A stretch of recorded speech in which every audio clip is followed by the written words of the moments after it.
Hello everyone, good morning. Welcome to my YouTube channel. और आज की क्लास में मैं कराने वाली हूँ डेली लेसन प्लान 38। और यहाँ पर आप देख सकते हैं राइट साइड में विषय प्रकरण और लेफ्ट साइड में विद्यालय दिनांक और कक्षा का नाम लिखा हुआ है। और उसके बाद जो नेक्स्ट पॉइंट आता है सामान्य उद्देश्य। सामान्य उद्देश्य पूर्ववत रहेंगे, जो कि फर्स्ट और सेकेंड लेसन प्लान में थे, उन्हीं को आप कॉपी पेस्ट कर लीजिएगा क्योंकि वो सब्जेक्ट बेस्ड होते हैं, सेम रहते हैं। विशिष्ट उद्देश्य में आपका ज्ञानात्मक उद्देश्य, बोधात्मक उद्देश्य और अनुप्रयोगात्मक उद्देश्य। ये जो उद्देश्य होते हैं ये आपके टॉपिक वाइज चेंज होते हैं। जो जो आपका टॉपिक रहेगा हर एक लेसन प्लान में, उसी के अकॉर्डिंग आपके ये रहते हैं। उसके बाद आता है सहायक सामग्री, शिक्षण सहायक सामग्री। इसमें जो सामान्य सहायक सामग्री चौक, डस्टर, रोलर बोर्ड, संकेतक, जो भी हम क्लास में यूज़ कर रहे होते हैं। उसके अलावा विशिष्ट सहायक सामग्री जो हम अपने टॉपिक से regarding model, chart paper, flash card अगर कुछ यूज़ किया है तो उसके बारे में यहाँ पर लिखेंगे। शिक्षण विधि आगमन निगमन विधि है आपकी। उसके बाद यहाँ पर हम चलते हैं पूर्व ज्ञान। पूर्व ज्ञान से रिलेटेड यहाँ पे सामान्य जानकारी, मतलब छात्रवृत्ति से संबंधित सामान्य जानकारी रखते हैं। प्रस्तावना प्रश्न आपके बनाए गए हैं 5। उसमें ही आपका एक समस्यात्मक प्रश्न, जिसको हम लेते हैं उद्देश्य कथन में कि आज हम वृत्त के विषय में विस्तार पूर्वक अध्ययन अध्यापन का कार्य करेंगे। उसके बाद यहाँ पर प्रस्तुतिकरण आता है, यानी कि प्रेजेंटेशन की बारी है। प्रेजेंटेशन में हमारा जो फर्स्ट टीचिंग पॉइंट है वो है वृत्त की परिधि, यानी कि वृत्त की परिधि के बारे में यहाँ पर बच्चे जानेंगे।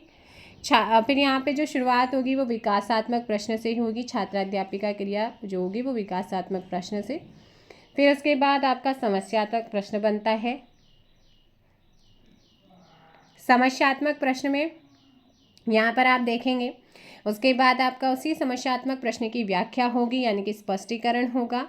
और यहाँ पर स्पष्टीकरण करते हुए यहाँ पर स्पष्टीकरण जैसे ही कंप्लीट होगा उससे रिगार्डिंग आप बच्चों का मूल्यांकन करेंगे कि बच्चों को कितना समझ में आया और कितना नहीं आया। तो उसके लिए मूल्यांकन किया जाता है। और इसी से रिगार्डिंग आप जो है बच्चों को क्या करेंगे, यहाँ पर जो आपने बोर्ड में मिनिएचर जो भी बनाया होगा या आपने जो भी मॉडल यूज़ किया होगा उसी से रिगार्डिंग आप बच्चों के लिए यहाँ पर क्या करेंगे, मिनिएचर्स भी लगाएंगे। मतलब लेसन प्लान में भी आपने वो शो करना होता है। आप जैसे फिर आता है सेकंड टीचिंग पॉइंट, वृत्त का क्षेत्रफल आपसे पूछा गया है। इसकी भी शुरुआत विकासात्मक प्रश्न से होगी। समस्यात्मक प्रश्न बनाते हुए उसी की व्याख्या करेंगे, यानी कि स्पष्टीकरण। और इस व्याख्या से रिगार्डिंग यहाँ पर आपका मिनिएचर्स भी गिवन है, तो आप ये मिनिएचर्स बना सकते हैं। अब मिनिएचर ऑलरेडी पीछे बन चुका है, तो यहाँ पर आप व्याख्यान विधि छात्र ध्यानपूर्वक सुनेंगे, देख लीजिएगा, खाली अच्छा नहीं लग रहा है। ये स्पष्टीकरण पिछला आपका यहाँ पे कंप्लीट हो रहा है सेकंड टीचिंग पॉइंट का। और यहाँ पर फिर आप मूल्यांकन करेंगे, बच्चों का इवैल्यूएशन करेंगे। उसके बाद आता है थर्ड, मॉडल उदाहरण। विकासात्मक प्रश्न बनेंगे। एक प्रश्न ऐसा जिसे यहाँ पर टीचर क्या करेगा, एक्सप्लेन करेगा, यानी कि टीचर उसकी व्याख्या करेगा, स्पष्टीकरण करेगा। और यहाँ पर देखिएगा स्पष्टीकरण करते हुए और जैसे ये कंप्लीट होता है, यहाँ पर 49 मीटर व्यास वाले वृत्त का क्षेत्रफल ज्ञात कीजिए। यह आपका मूल्यांकन प्रश्न यहाँ से बना है। और यहाँ पर आप मिनिएचर्स, इसी से रिगार्डिंग मिनिएचर्स आप यहाँ पे लगाएंगे। उसके बाद छात्र प्रश्नावली यहाँ पर आ जाती है। छात्र प्रश्नावली में यहाँ पर टीचर जो है वो प्रश्न देगा, यानी कि बच्चों को क्वेश्चन देगा और बच्चे उसे क्या करेंगे, यहाँ पर सॉल्व करेंगे, यानी कि छात्र क्रिया यहाँ पे चलेगी।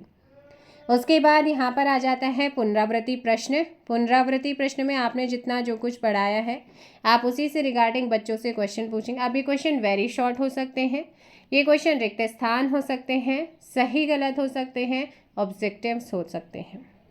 इसके बाद इसमें आता है आपका शामपट सारांश। शामपट सारांश में हमारे जो तीनों टीचिंग पॉइंट्स थे उनके मेन पॉइंट्स निकाल के यहाँ पर क्या करना होता है, लिखना होता है। देन उसके बाद जाता है आपका गृह कार्य, यानी कि होमवर्क, गृह कार्य।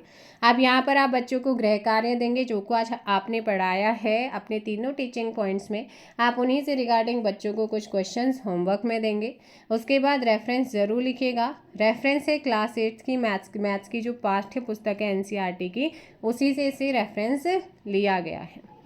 तो ये आपका है 38 लेसन प्लान मैथ्स का। अभी तक 38 लेसन प्लान जो है वो कंप्लीट हो चुके हैं। आई होप सो आप लोगों को ये लेसन प्लान हेल्प कर रहे होंगे आपके लेसन प्लान मैथ्स के, आपके बीएड के खुद के लेसन प्लान बनाने में। सारा का सारा आपको यहाँ पे मिल रहा है। कॉमर्स के लेसन प्लान ऑलरेडी मैं आपको करा चुकी हूँ, इकोनॉमिक्स के मैंने आपको करा दिए हैं, अब मैथ्स के भी कंप्लीट होने जा रहे हैं, उसके बाद फिजिकल साइंस वाले आपको करा दिए जाएंगे। So thank you so much. Video को लाइक और शेयर कर दीजिएगा। चैनल पर नए हैं चैनल को शेयर भी कर दीजिए और साथ ही साथ चैनल को सब्सक्राइब भी कर दीजिएगा। Thank you so much. जय हिंद, जय भारत, जय उत्तराखंड, जय देवभूमि।